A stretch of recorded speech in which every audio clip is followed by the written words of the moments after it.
Obi-Wan Kenobi's decision to leave Anakin Skywalker to die on Mustafar has long been a point of controversy among fans and scholars of the Star Wars saga. Many criticize Obi-Wan for not finishing the job and ending Anakin's life when he had the chance, considering the tremendous threat that Darth Vader would later pose to the galaxy. However, Obi-Wan's choice was deeply influenced by a sense of calm clarity, as if the will of the Force itself was urging him not to kill Anakin. This sense of guidance played a crucial role in his decision to leave Anakin on the volcanic shores of Mustafar rather than ending his life definitively. The novel The Life and Legend of Obi-Wan Kenobi provides further insight into this pivotal moment, revealing a darker aspect of Obi-Wan's internal struggle. It suggests that Obi-Wan considered killing Anakin but ultimately refrained due to a profound fear that doing so would lead him down the dark path. This fear stemmed from the realization that killing Anakin out of hatred and rage would compromise his own adherence to the Jedi principles, potentially causing him to fall to the dark side in a manner similar to Anakin's transformation into Darth Vader.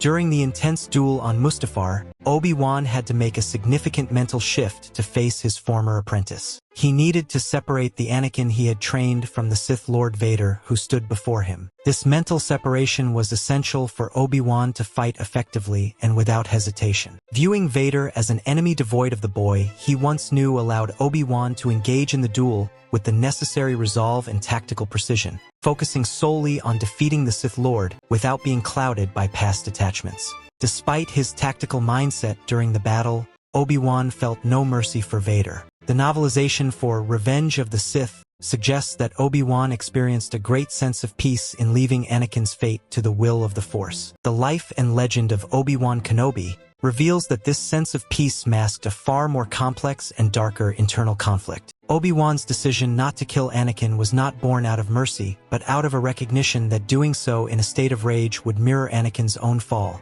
making Obi-Wan susceptible to the dark side. Obi-Wan's fear of succumbing to the dark side was deeply rooted in his understanding of the consequences of giving in to such emotions. He knew that killing Anakin out of rage and hatred would violate the Jedi Code and compromise his own moral integrity. This fear was exacerbated by the parallels he saw between his situation and Anakin's own decision to kill Count Dooku in a fit of rage. Obi-Wan's internal struggle highlights the fine line between justice and vengeance, and the perilous path that even the most disciplined Jedi could fall prey to if they allowed hatred to guide their actions. In the years following the duel, Obi-Wan had ample time to reflect on his actions and the state of his mind during that critical moment. The Journals of Obi-Wan Kenobi, as chronicled in The Life and Legend of Obi-Wan Kenobi, reveal that he perceived his decision to leave Anakin as an act of twisted mercy. He recognized that any action taken in hatred would not only fail to bring peace but would also jeopardize his own commitment to the Jedi way. By resisting the urge to kill Anakin,